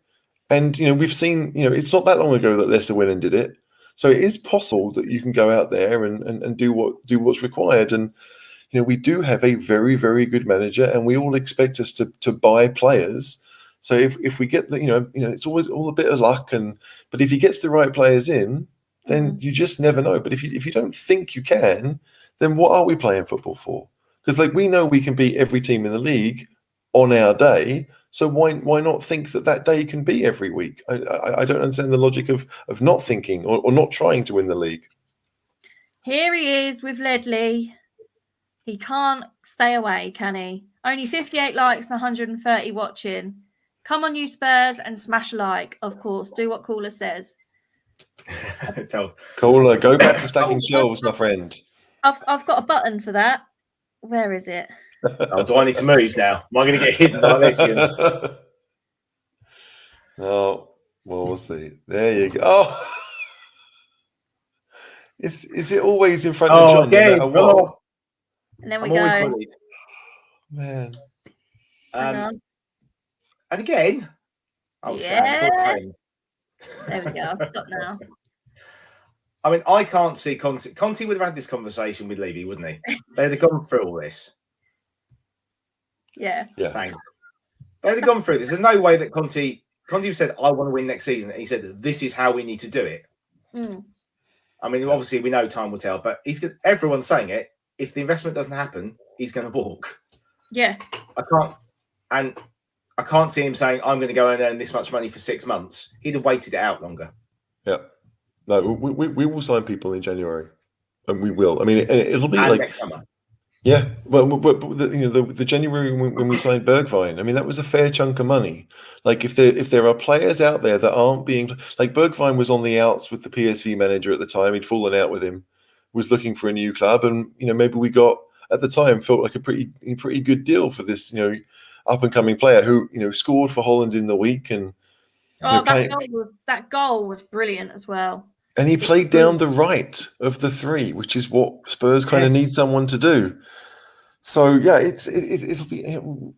We know that we will sign players. It is nice to even though it's Levy, I'm sitting here for the first time actually thinking this is going to happen, and it's because Antonio Conte demands things from everyone. He demands it from himself. He demands it from the players, and he'll demand it from the chairman. And Daniel Levy, despite being, to put this nicely, I don't think he really understands football, the game. Yeah. No, you're completely right. So but he'll see the value in keeping your. I mean, I don't know. I feel like I can't say keeping your manager happy because clearly he hasn't done that in the past. But I just think Conte is a different animal, and Levy will recognise that it's not a hopeful punt like Pochettino was. It's not, it's someone that is at the top of their game, because Conte is. So you have to think he's smart enough to realise that you keep your talent happy. Because if you do that, then everyone's happy. Kane's happy. You just never know what it could lead to. Absolutely. I mean, I think we've all got to be excited about Conte, and I think a lot of us agree. If Levy doesn't give Conte the tools he needs to be successful, then that's going to reflect very badly on Levy, and then the Levy out clause will only expand. To be fair, like a lot of us will be on that train. Right, Yeah. I mean, we will trying to position yourself to be a super club is what Levy's been doing for the last 20 years. He's tried to get Spurs to be where we now are. We've got a massive stadium. It's filled most weeks, unless it's Conference League games, but it's filled a lot, and all the other events are happening. And we are in the position to then go out and do what Man United do every summer, and buy a player for 60, 70 million. And Man United bought Sancho. He's done nothing for them, but no one's questioning. That's going to be a drain on resources, because they know it's not. It's not a drain on their resources. They're using the money available to them to go out and buy players, and hopefully Spurs will do that now. Yeah, I think the one that I'm excited about is Vlahovic. If we get him in, then that's a massive statement from Paratici and Levy, isn't it, John? What do you think? Oh, definitely, yeah. I mean, we have spent money, but we spent it badly. We know that. We're hoping that the Don will pick up the right players for us. Not everyone will be perfect, but Vlahovic looks like the player that they want, and hopefully the player that we need, be it alongside Kane or replacing Kane, whatever. I did see someone commenting saying that he's been linked with City. Well, that's probably just a bit of agent talk, I imagine, because I think we're pretty certain that a certain Norwegian's probably going to end up there, aren't we, HG? Yeah, I mean, bearing in mind that Real Madrid are probably going to go for Mbappe, and Barcelona don't have money, then who does that leave? And his dad played for City as well, so you'd think Haaland, if he's going to go anywhere, and I don't think Dortmund. That Dortmund might win something this year, but even if they won everything, I think Haaland would be out the door. So like if the thing is, if you're Man City and you have the chance to say Haaland or Vlahovic, you'd probably go for Haaland. I think Spurs would make that choice if we had that choice.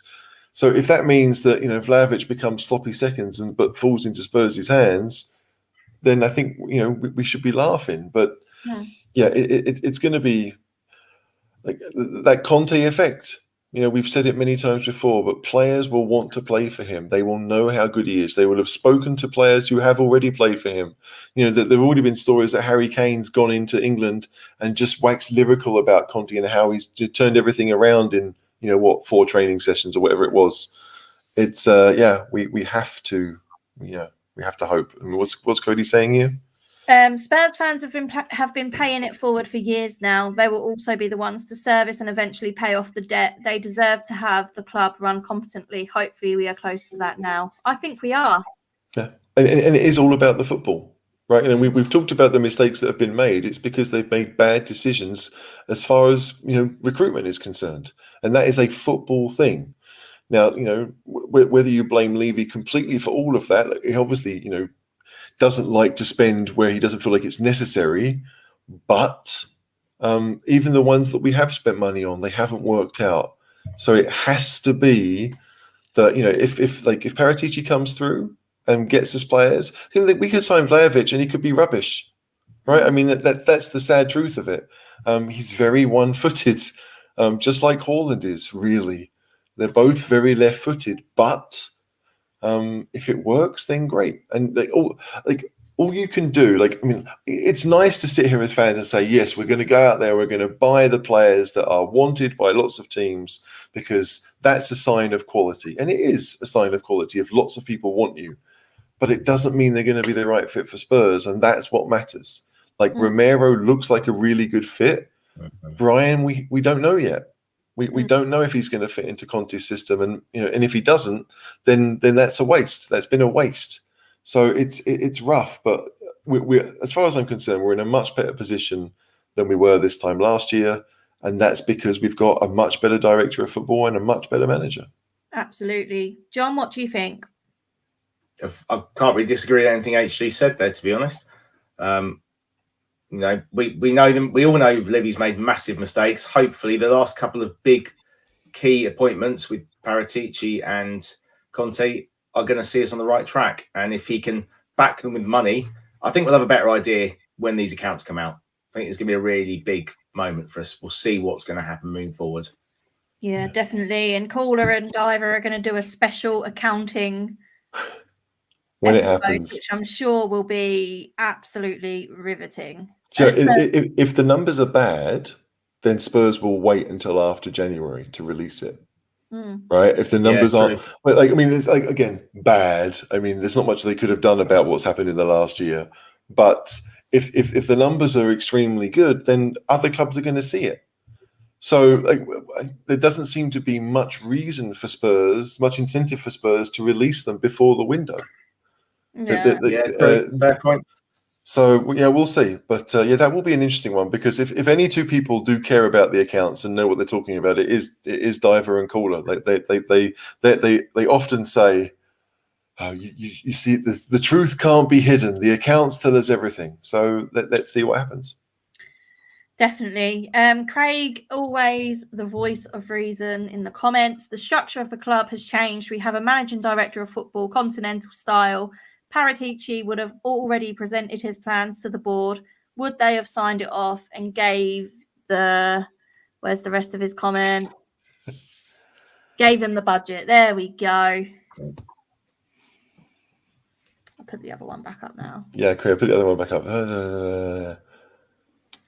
Yeah, I mean, like presented the plans. I mean, John made a really good point that I'd forgotten, that Paratici lines up a number of deals, right? And is like basically waiting for the right moment to then, if I do this one, then this one will fall into place.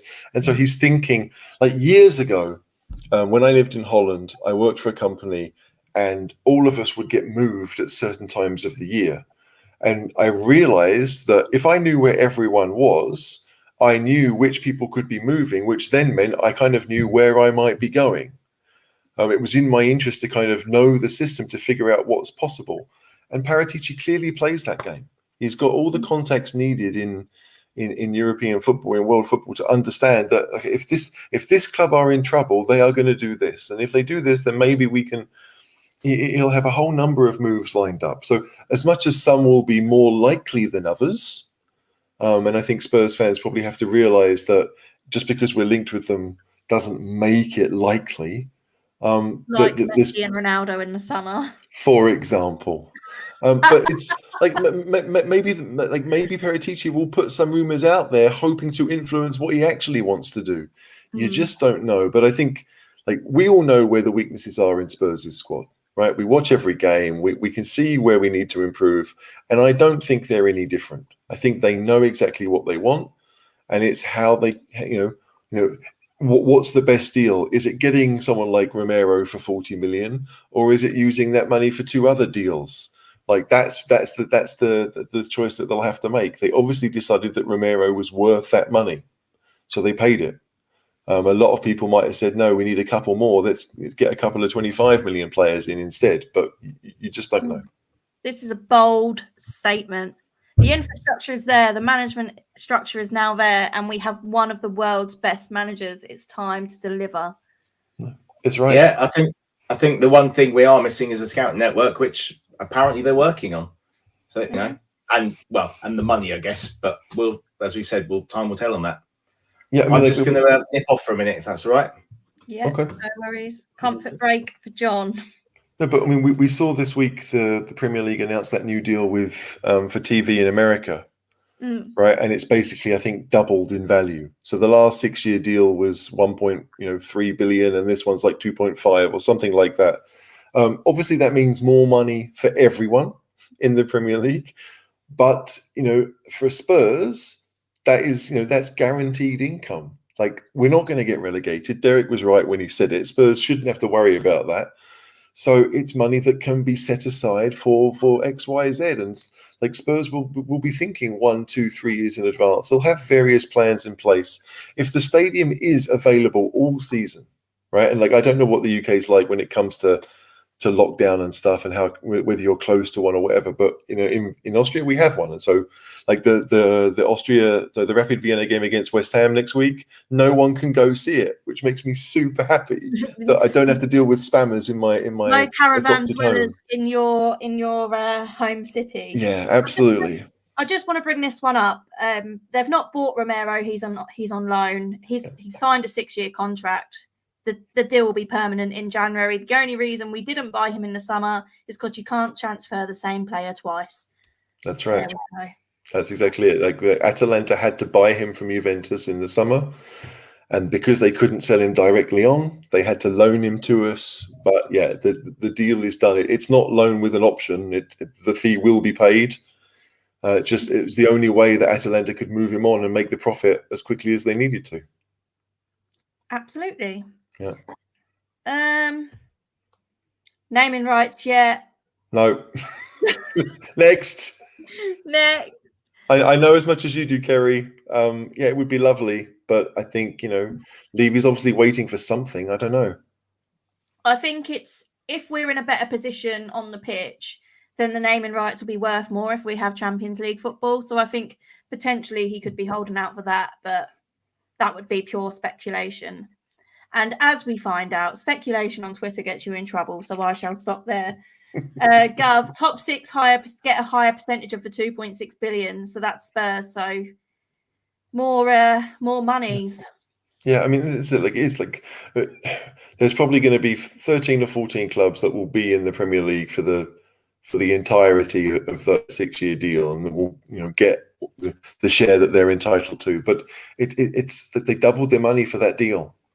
So it is a lot of money. I mean, I was looking at the deals that America has signed. Like the Premier League in America has absolutely exploded, and I don't think Brits really understand what it used to be like before NBC took it on and said we are going to show those games. And I saw a comment that because of the time difference, they're not competing with anything else, right? There's no American sport that's going to start at 6:30 in the morning. But a Saturday lunchtime Premier League game does, and people get up to watch it. I've done it when I've gone to see my in-laws. It's great for me. You get up at like 6 in the morning, you watch the game before anyone else is awake. So it doesn't even affect anything. If you live there and you lose, then it affects your entire day. But still, because of that, they're going to get millions of people, and the advertisers will pay for those moments because they know you're not going to be watching reruns of The Price is Right on the other channel. You're going to be watching live, top quality, elite football. So yeah, it's been really good for the Premier League that America has finally figured out what the rest of the world has known for a very long time.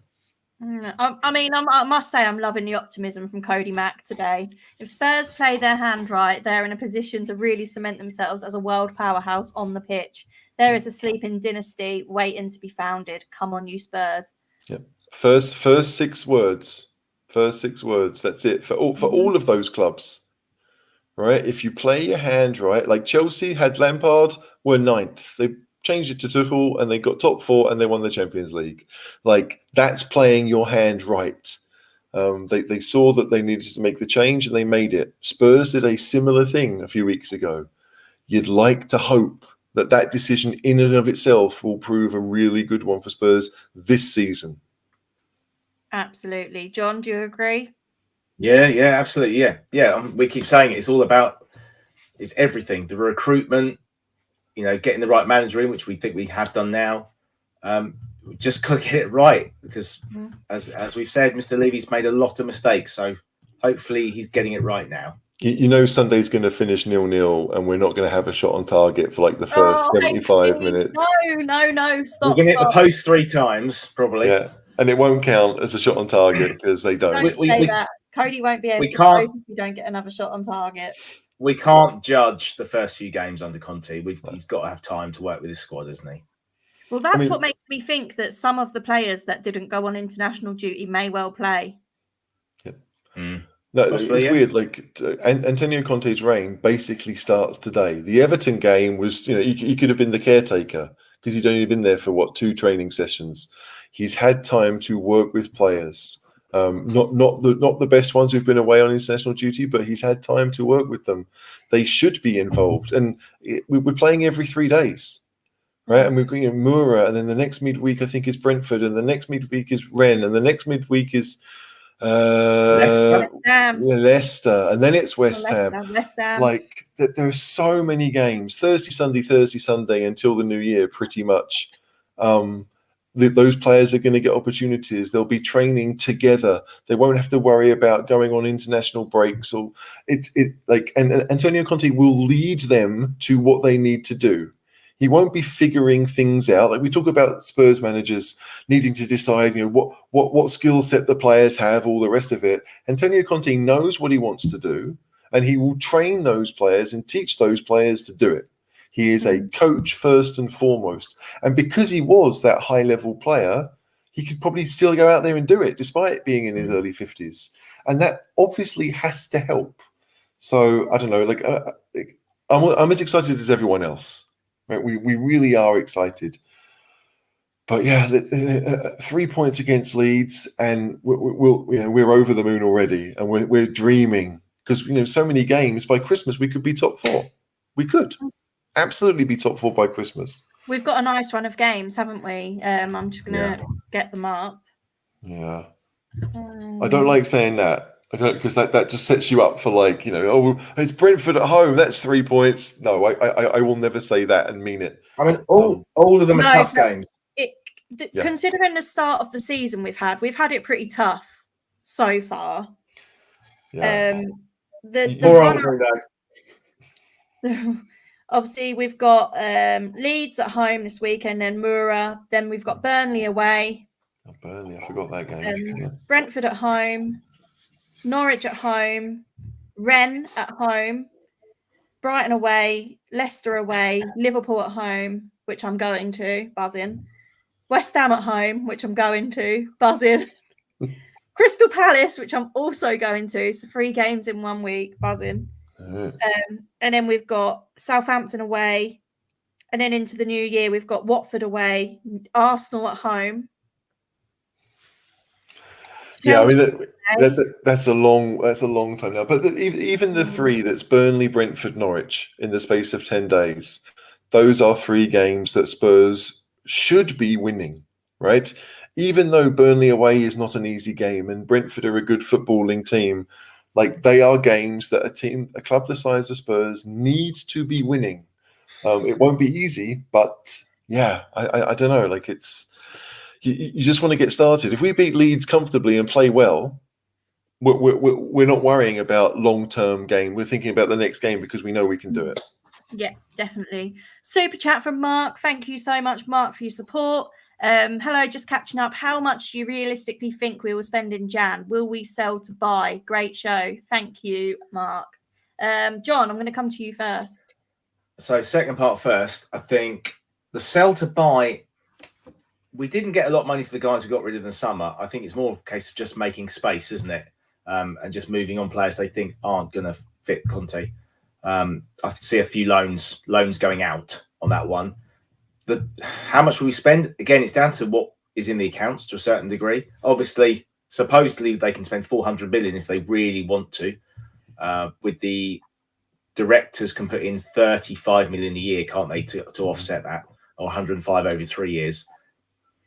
Just down to which player. If Vlahovic is available at 70 million, I think they'll spend it. It really will be that chicken and egg, won't it? So this is it. So what is this sorcery right now where we're thinking Daniel Levy is going to go out and spend 70 million in January? I love it. It's great. It's a great drug to be on, isn't it, HG? It is. And I think, to me, the more or less on this is 50 million, right? Because we all think it's possible that we'd go more than that on one player if we thought it was the right one. But this is also Spurs, and it's also January, and we all know that they'll play the contract expiry game. And maybe you'll get a few for cheaper, but I don't know. I think it does depend on whether the team is willing to sell. There are players that Spurs are sitting here thinking we would pay whatever is wanted, but that doesn't mean that the team will end up selling. Right? They may desperately want Vlahovic. They may desperately want a number of players, but that team has to be willing to do it. And the reason why Vlahovic seems more likely is because Fiorentina know that Vlahovic is not going to sign a new deal, and the only team, like they're basically going to be hurting themselves financially to not sell him. But Fiorentina aren't going to sell him unless they have unless someone else lined up. So that's a big thing. It's not just about going out and spending the money. It's like trying to move house, right? Like, sorry, Shan, if this is a topic that is a bit raw for you, but it's like that, right? Like, you've got everything in place to do what you need to do, but if no one else can do what they want to do, you can't move. You can't do what you want to do. So I think 50 million is a reasonable assumption for Spurs. Because Levy will know that with only 3 very good teams right now, and no one an obvious choice to take over from Ollie at Man United, that 4th spot is there. And Levy has done that in the past in January and gone out and tried to correct a few wrongs. I want to think that that we could do it again. Absolutely. I mean, surely you have to think that he would learn from the Zaha and Nelson. Yeah. You'd hope he would anyway. That debacle. I've always blamed Redknapp a bit more for that. I know that Levy gets it in the neck. Would allow that to happen. Paratici and Conte are never allowing that to happen, are they? I mean, but the other thing is, like, Conte. If Conte got someone who he trusted, who was 35 in on loan, like Nelson was, Conte would be all about that because he knows he can trust the player to do what he wants. The issue with that is that we weakened our. I mean, don't want to go over old stuff. But Chorluka wanted to leave to get regular football before the Euros, whatever it was that year. Yeah. And we said, fine, off you go. And then, that weakened Spurs. Like, Ryan Nelson came in and played a couple of games, didn't do anything wrong, but clearly wasn't there to strengthen the squad. And Luis Zaha came in for Pavlyuchenko and scored a number of goals. So, I don't feel like 2 goals, didn't he? Or 3 goals. But compared to what Pavlyuchenko was doing, it was the same. It was the same output. Like, it didn't kill us. Yeah, true. I think the question was because we were heavily linked with Hazard then, and also Suarez. But Suarez went to Liverpool, didn't he? Have I got the right window? Suarez went to Liverpool, but then there was a rumor that Harry had said he can't play up front by himself. So we don't know if was it Harry or was it. Levy clearly is very careful. I'm careful with what I'm saying here, but he sees the club as an investment. He doesn't want to waste that's fine. I would be the same, right? I would be the same, even if I had the millions they did. You don't get that money without by being frivolous. However, I've always thought that getting Nelson and Zaha, it wasn't great, but that wasn't the reason why that season went pear-shaped. The reason that season went pear-shaped to me was because of the whole England job and Redknapp taking his eye off the ball. That's how I've seen it. I think Nelson, especially because he barely played, gets a bad rap. But still, we're going over old stuff now. Okay. Definitely. And on that note, we've been going for almost 2 hours, so I'm going to get you predictions, guys. Let me know what you think the score will be on Sunday. Tottenham against Leeds at home, at Stadium. Conte's first Premier League game at home. HG, over to you. 2-0 Spurs. Optimistic. You think we'll have 2 shots on target? No, I didn't. I mean, it might be 2 own goals. 2-0 Spurs. I think we played pretty well against Everton first half. I think after a couple of weeks of training, we'll be better at doing what Conte wants to do. Leeds don't necessarily scare me. I know that no Romero means that we're probably going to see maybe Davies and Dyer and Sanchez. I mean, 3 players that have a ricket in them, but no, 2-0 Spurs. I think we'll get the first goal and that will be enough. John, what do you think? I have gone for 2-1 on our prediction league. Do you want me to read out Davo and Callers as well? Yeah, go on. Because they've also gone 2-1. You lot are copying. No, I just look at the thing and go for it. But to be fair, I wouldn't copy Caller. Can we talk about this? Because I'm actually going to read out the 5 prediction on Seb's prediction league that is on our Patreon group. Which if you've got £3 a month to spare, join our Patreon group. There's some great chat on there. I'm not going to use the word down here. I'm not going to use the word banter because at the moment with the whole cricket thing, that's not a good idea. But prediction league fixtures, each week we have either 1 or 2 rounds. We have 5 games. You get 2 points for the right result, 5 points for the right score. So the 5 games this weekend are Leicester Chelsea, Burnley Palace, Liverpool Arsenal, Wolves West Ham, and obviously Spurs Leeds. As far as I've seen, only one person has not predicted Chelsea to win and predicted a Leicester win. And guess Who do you think that is? It's Cooler. It's Cooler. Cooler thinks Leicester will beat Chelsea. Yeah. There you go. Yeah, it's a weird one, but it is a fun I mean, I'm hopeless at it. Like predicting results is not my thing, because I'm the contrarian in me is like, well, if no one else has gone for it, I'm going to go for it, and of course everyone else is right because it's Liverpool at home against someone. But yeah, like I just noticed Davo's gone ahead of me this week for the first time in ages. Oh dear! Don't tell him. No, 2-0 Spurs. Yeah, like I am confident. I know we've got no midfield, but I think that we'll be okay. Who needs the midfield when you want to score goals anyway? There you go. Kohler is obviously pestering us in the comments again. 78 likes. Can we get to 100 before we sign off for the night? Would be great if we could, cheeseheads. My prediction was 3-0. I think Harry could get a hat-trick. Harry Winks? That would be amazing. Imagine Kohler's face. There'd probably be crosses that just go in. I take it. Does that count as a shot on target if he's trying to clear the ball? The first goal, I think the first goal we score will be a scruffy one because we haven't scored in what feels like forever. I do think it will be. Was it Newcastle the last time we scored? Oh no, it can't be. Maybe in the league, yeah, probably. Gee. Well, we scored obviously in the Europa, didn't we? Yeah, but I mean, in the league, it was the last time we scored was Newcastle. Sorry, Alan. But yeah, I think the first goal we scored. Yeah, it was. It will probably be a scruffy one. But yeah, I think after Kane's international break, he could come back with quite a bit of confidence. And obviously, clearly banning ketchup and mayo is doing something because our boys on international duty actually had a very, very good, obviously apart from Romero and Celso. I mean, Romero apparently played very well, but obviously got injured. But Davies scored his first international goal. Doherty had Ronaldo in his pocket. Harry Kane scored 7 goals and got an assist. Steven Bergwijn scored and got an assist. Sonny scored. Am I missing anyone? I think probably. I don't know. Like Roden played well. Apparently, I didn't watch the game, but John would know. Lloris kept 2 clean sheets. Did what I want to know? The under-21s? Huh? Did Tanganga play for the under-21s? I don't know. Skip did for one of them, I think. But right. What I want to know is what will improve in my life if I give up ketchup. Right?